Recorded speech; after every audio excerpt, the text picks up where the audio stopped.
Electrocast. Cars say a lot about who we are. It represents freedom for a lot of people. This season on Drive, I'm going to talk to all sorts of different people. I looked at car names. Yes. And yes. I found all the car names that have science or astronomically it's inspired. Crazy. It's huge. It is. Yes, I happen to be CEO of Ford Motor Company. For me, it's all about cars, movement, and our mutual passion for things that get us around. This is Drive, and I'm Jim Farley. This episode is brought to you by Paramount Plus. Ewan McGregor stars as Count Alexander Rostov in A Gentleman in Moscow, the new limited series based on the best-selling novel. Stream it on March 29th with the Paramount Plus with Showtime plan. Visit ParamountPlus.com to try it free. Hold on to your butts. We are changing the course of history as we see it. That is what Western demands. Now, this affects Iris. Iris, where are you? What you feel only matters to you. I do not entertain hypotheticals. The world as it is vexing enough. Iris, I have a tip for you. Don't take drugs! Or Whatever Movies with Wesley and Iris. What up? Welcome to Or Whatever Movies. I'm your co-host, Iris. And I'm here with my older brother, Wesley, and today we are discussing Sewer Snake, the scariest thing Iris has ever seen. I think it was planned on your part to hand me the popcorn at just the wrong time. You handed me the giant tub of popcorn just before the snake reveal, which made me jump out of my skin and spill popcorn on Kelly again. Iris levitated like Reagan McNeil. Your entire body left the theater seat. Sewer Snake, of course, available in theaters currently under the title The Exorcist Believer. So The Exorcist Believer started off really strong, and I really credited it to David Gordon Green's direction. I thought that the acting was subtle and on point. I thought that Leslie Odom Jr. from One Night in Miami fame, our review for which is available at orwhatevermovies.com, was fantastic. And I was like all jazzed because I thought, man, this is going to be good. And then it fell apart. Well, the first hour was pretty tame. And I guess the Haitian earthquake, that's real, man. And when you're striving for realism and credibility, that's a pretty good avenue to channel. Yeah, you're talking about Port-au-Prince being devastated by an earthquake not long ago. And that's the climax of the cold open where we introduce the Leslie Odom Jr. character, Victor, and his wife, the mother of Angela, who is injured when her building, their hotel, collapses.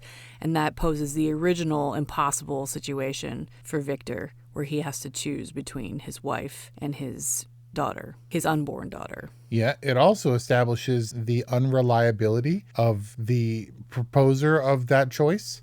He says, anything we do to save your wife will endanger the baby. And I was like, why is that? You could also try to save the wife, right? There was definitely some medical willful suspension of disbelief in that moment where they were like, trust us. All right, we're the medical professionals here and it's one or the other. In order to save your baby, we have to bonk your wife over the head to shoot the baby out the other end. So make your choice. So Kelly said that Victor made the right choice. Do you agree? That would be my personal choice. And it's a terrible circumstance. It depends on how compromised the wife was going to be. She wasn't hit on the head or anything. She seemed like she would have made it, I guess. Also, did the wife not have a choice in this? You know, they just simply wanted to pose this impossible situation, so we weren't given a ton of details. But right. Suffice it to say, the choice was left to Victor. Ostensibly, he was a man of faith at the time. It sounded like in his conversation with his neighbor, Anne, played by Anne Dowd, that at that moment or shortly after, he lost his faith. Well, yeah, if you make a choice and then God, I guess, to whom you're appealing defies you, then you have a crisis of faith. I guess his wife actually dying on him after he chose her and having to raise the daughter could shake your faith a little bit in a realistic, justifiable kind of way. Sure. And I could also see how having your daughter be possessed by a demon could also kind of restore it.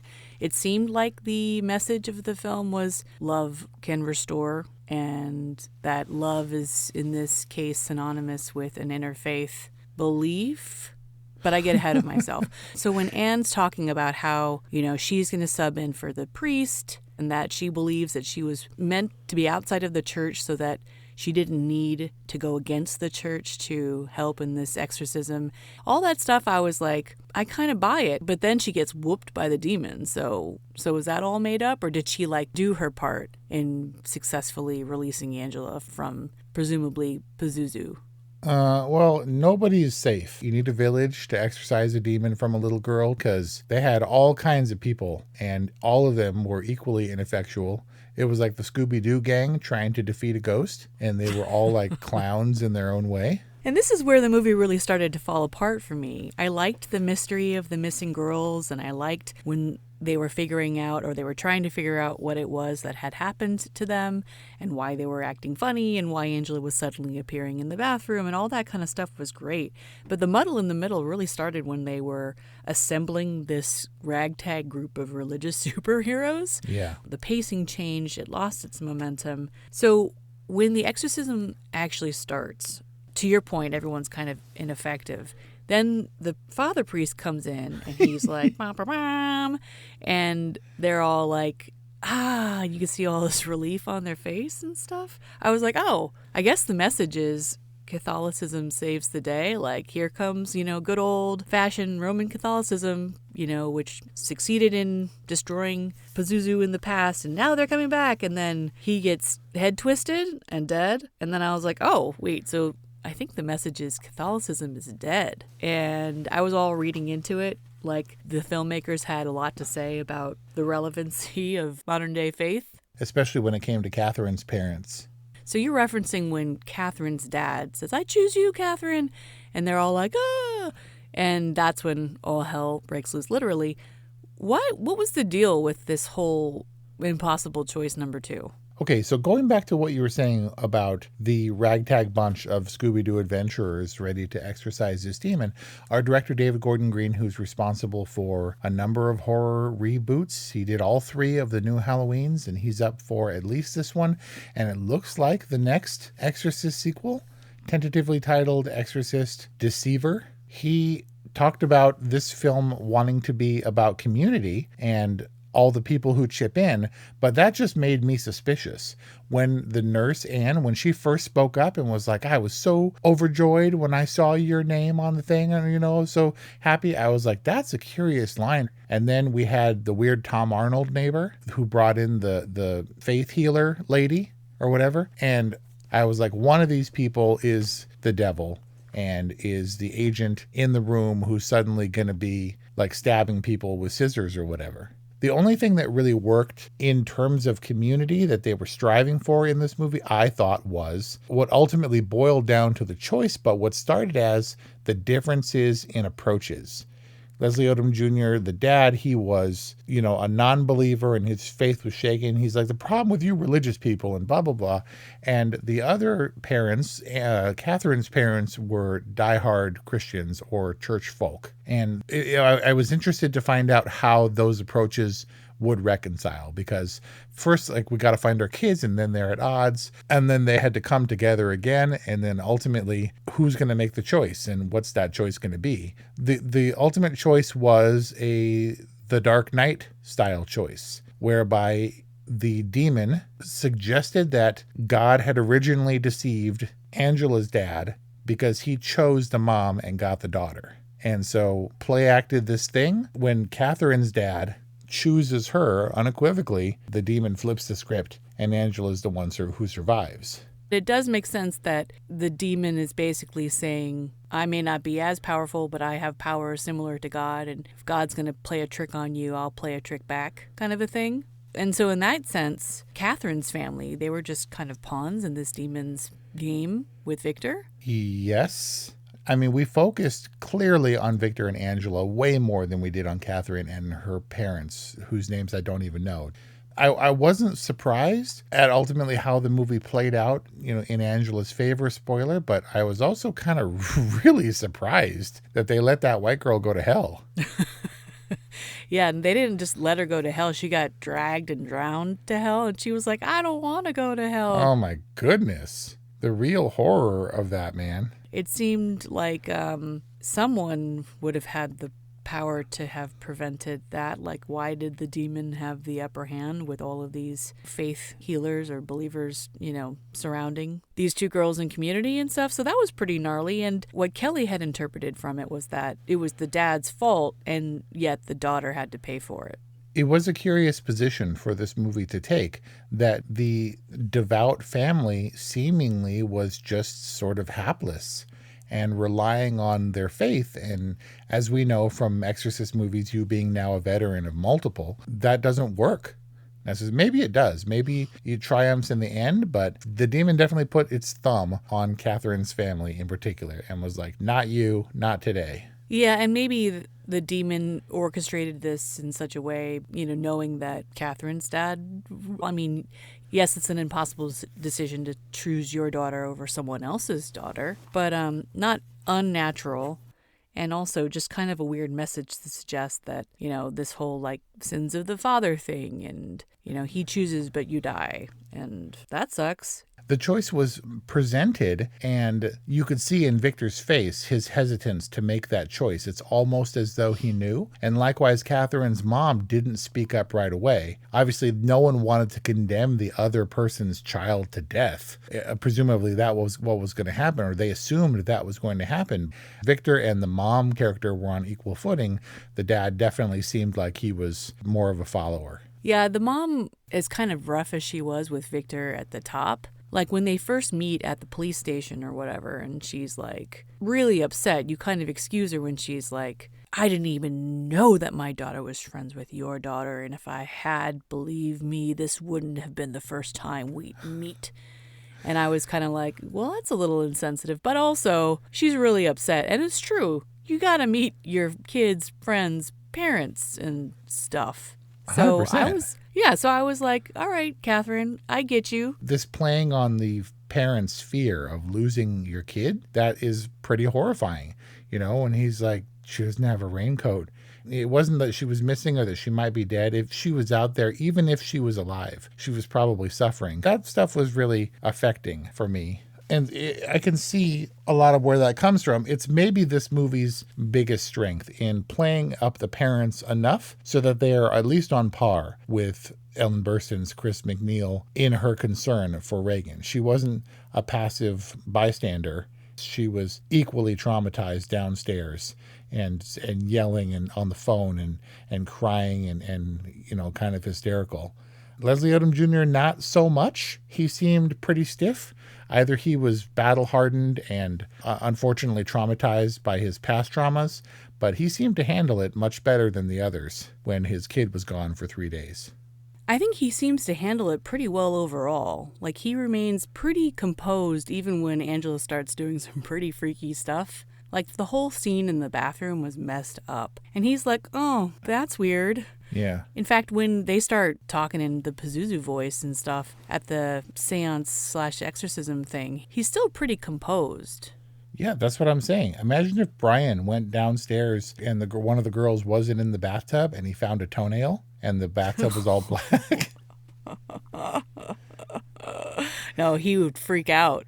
Yeah. And so Victor was like, okay.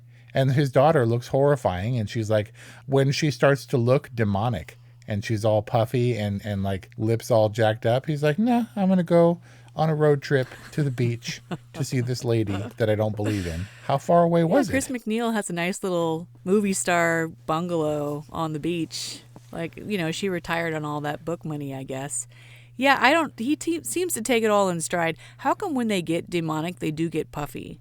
They kind of get these pronounced foreheads to make their eyes look more sunken? Yeah, Catherine in particular, that hairline went back about 6 inches. That was pretty rough. I'm not sure also why they get cut up, if they're lacerations or if their skin just kind of splits.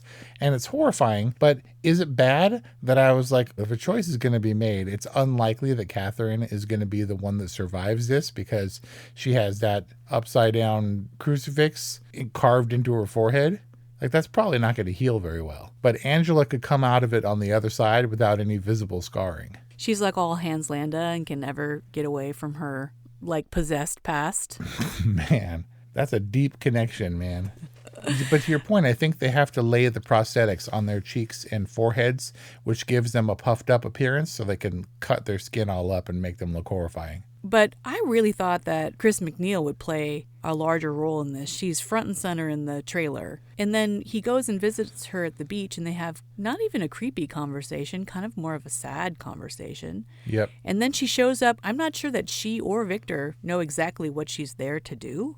I mean, she's not going to perform the exorcism herself. She's going to try. I guess so, but then that goes badly, I think it's safe to say. I mean, look, Ellen Burstyn is what drew me in. I was telling Kelly Ray, there are now 5 Exorcist movies in the canon of this actual original Exorcist universe based on The Exorcist 1973. Countless exorcism-type movies and ripoffs in the 50 years since the original Exorcist. I think they kind of needed Ellen Burstyn to draw me in. Not even Linda Blair would have done it for me. And so I was like, oh, okay. And they got me on board. And then I was thinking the whole time for the first hour of this movie, I get that we can take our time setting it up and it's a nice little family drama and the horror of losing your kid. But this movie has to put it in drive and hit the gas. This movie has to go. Hey, it's Kaylee Cuoco for Priceline. Ready to go to your happy place for a happy price? Well, why didn't you say so? Just download the Priceline app right now and save up to 60% on hotels. So whether it's Cousin Kevin's Kazoo Concert in Kansas City, go Kevin, or Becky's Bachelorette Bash in Bermuda, you never have to miss a trip ever again. So download the Priceline app today. Your savings are waiting. Go to your happy place for a happy price. Go to your happy price, Priceline. Life is hard, but finding a really great podcast makes the days go by so much easier. Hi, my name is Blue Telusma. I'm a writer, an emotional intelligence coach, and the host of Humanize with Blue Telusma, a podcast where we believe that when you humanize everyone in the room, a great conversation is almost guaranteed. Join us every week here on Electricast as me and my guest co-hosts unpack big topics and interview even bigger personalities with a sense of humor and a dash of mischief. If you're looking for a new best friend in your head, we've got you covered. Electricast. What are you going to do? How are you Oh, there it is. When Chris McNeil gets horribly assaulted in this movie. And I was like, there it is. Now we're going. I guess they're not going to hold anything back. I like how you were relieved. You're like, now we're getting started. Right? When that happened, I think maybe she should have died Han Solo style. Major spoiler. But she didn't.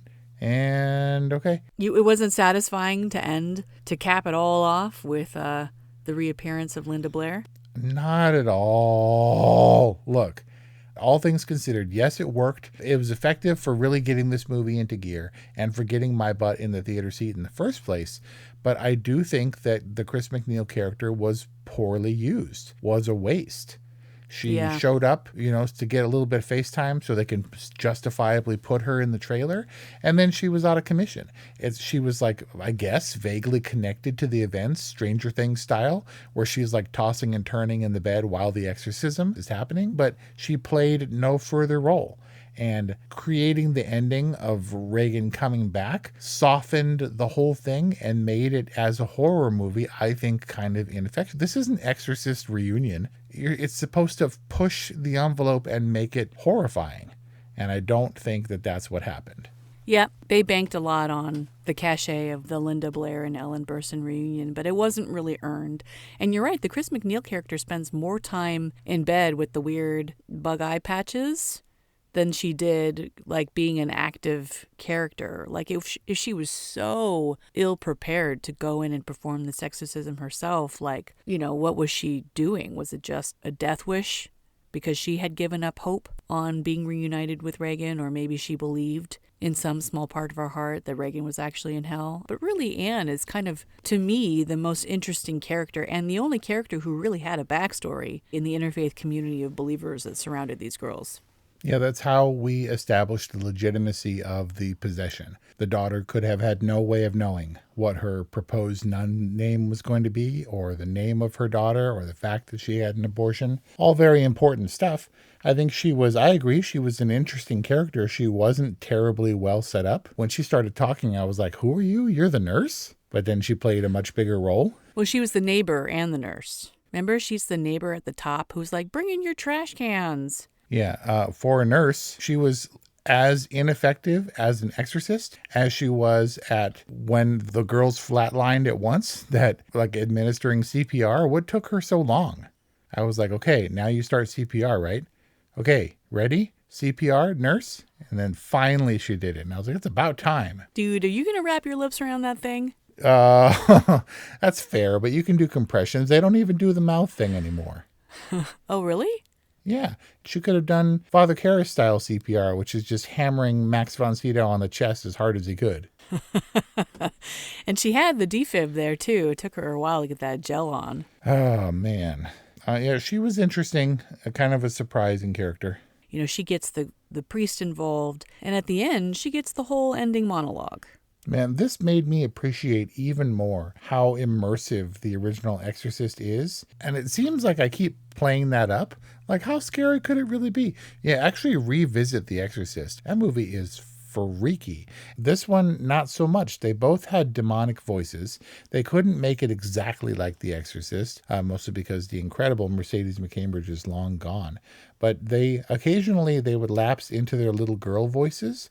And if you watch the YouTube clips of Reagan talking in her Linda Blair voice before they overdubbed her dialogue, it is not scary. And there are some of the times when these girls were not scary. That was the only truly scary few minutes of the film. Yeah, I got a couple of jump scares, but that was the only time where I was really holding on to Kelly. It's when Angela fully headbutts Victor, and then they both start levitating toward the parlor light or whatever. Did you know that the demon has a name?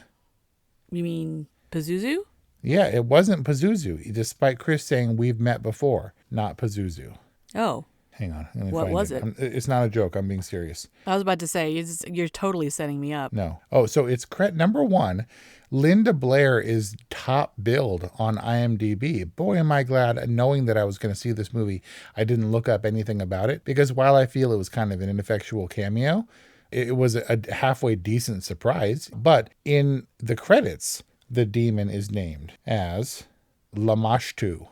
Lamashtu? Yeah, Lamashtu in particular preys on pregnant women. And then this demon's apparently in the mythology, Mesopotamian mythology, Pazuzu is the arch enemy of Lamashtu. And you can evoke Pazuzu to protect against this demon. Now, the better side of Pazuzu was not demonstrated in The Exorcist, but apparently we're meant to believe that Lamashtu is way worse. And was Lamashtu in both of the girls? Yes, I think it was a single entity bouncing back and forth. It had them both one in each hand, kind of, and was communicating either together where their heartbeats are in unison and they're speaking in unison, or it was channeling through one or the other at different times. And Lamashtu came to them through whatever the ceremony it was that the girls were doing in the woods, just like Pazuzu came to Reagan through the Ouija. And right. Captain Howdy? Yes, whatever they were doing down there. I mean, do girls do rituals anymore? If they get together and have a sleepover and they're like, we're going to do some witchy shit, do they play with Ouija boards, or do they just watch like scary TikTok videos or something? I mean, I don't know. Maybe it's a new generation and all, but it feels like all of the things I did, Paloma starts bringing up, like the fortune tellers that played a role in this, like you did Light as a Feather and Stiff as a Board. You did Bloody Mary in the Mirror, right? No. You didn't do those things. No, we were making Drano bombs and destroying public property and stuff. Okay. Drano bombs. Yeah, and we were trespassing at the Vanderlip Mansion trying to see actual ghosts. Yeah, it's spooky up there. I'm not sure if the message that this movie is putting forth, I'm not sure you have a correct assessment on that. Really? Seems like the moral to me is, hey, kids, don't be kids. Don't do awesome kid stuff like evil rituals or exploring sewers because the devil might come for you. I don't know. Kids don't do bad ritual things. That's not. It only makes kids want to do it more. Right. The ultimate message is love and interfaith community and hope. As long as you have those things, then the devil can't do its work. When it comes to community and things like that, here the girls were known, they were missing, there was community outreach and stuff, all the neighbors got involved. There wouldn't have been like a social media thing. Nobody would have been following the case or whatever, and hey, they were found, yay, and like the word spreads far and wide, but also, hey, there's something wrong and their toenails are coming off. There wouldn't have been like a modern media component. I expected there to be much more of that. Yeah, and also if you're going to assemble the super team and bring the nurse and all the different faith leaders and the neighbor and all that, like, don't you just also bring a cop? Like, why call the cops later? Right? Like, maybe just have them on standby? Have a little backup? Dude, people died. So the demon is looking for its foothold and they're trying to cast it out from all angles the whole time, right? Is the demon going to be able to hang on? But why did they empower the demon to offer them a choice? Was it a foothold that they felt that they could grasp? The demon is like, Reagan's in here with us and stuff, and she's in hell, and your daughters are going to hell. And then they were like, no, don't believe it. We cast you out in the name of God. And the thing's like, a choice. And they're like, okay, we'll play a game. Like, why would it give the demon, Lamashtu, the power to exercise discrepancy on a choice that they would make? I'm not sure. That was my issue. It's like, why are you empowering it? Kelly Ray's real issue was that the rules were wonky. If Lamashtu could break the priest's neck telekinetically, then it could kill everyone. Why wouldn't it kill everyone? Which boils down to my ultimate question, which I am posing to you. What is the demon's goal in possessing the kids? Well, Lamashtu, Pazuzu, what have you, what goals do they have beyond wreaking havoc on people of faith? Like, it seems like they just kind of want to mess with you. So Lamashtu, it seemed like, had something out for poor Victor. And maybe it was like the bravado of the protection that was given to Angela when she was still in utero. Like he was thwarted and looking for revenge. Yeah, and basically like, yeah, it's like I take that as a challenge kind of a thing. And I guess if you want to really think more deeply about what Anne, the ex-nun nurse, had to say, they want to obliterate hope. And when they do, they win. And you live a life that is hopeless. It seemed like he wanted to mess with them. I completely agree with what Kelly says about rule breaking and what you say about the choice. Like, to give the demon that power is to really play into his whole scheme. Like, you just say, no, actually, you don't have a choice. The rules were so slippery that as easily as the demon could have killed everybody there, they could have, brought in a whole army to fight this demon. And they don't. And I think that's why it feels kind of unsatisfying. Yeah, it's a little bit of a muddy movie that plays with what I consider to be pretty clearly defined rules based on the original movie. But the sequels are coming hell or high water. Emphasis on the hell. And that's our discussion on Exorcist Believer, this week's primary episode and companion episode to the original Exorcist from 73? 73, 50 years. And your final rating is? I was a little bit on the fence. I was hopeful, but prepared to be profoundly disappointed. It wasn't profound. I was disappointed just because I don't think anything can stack up. They did a thing. It was a barely passable thing. I'm going to give it an all right rating, but if I'm held to that, I may qualify it. Huh. I think what you were going to say was that it wasn't bad, but it wasn't good. I didn't have contempt for it. My only contempt would have been trying to measure up to the original. So I'll go for a wasn't good. Check out 300 other reviews at orwhatevermovies.com, including our other episodes in Halloween 2023, orwhatevermovies.com, wherever you get podcasts. If you want to reach out to us, 818-835-0473 or whatevermovies@gmail.com. Thank you for listening and happy Halloween.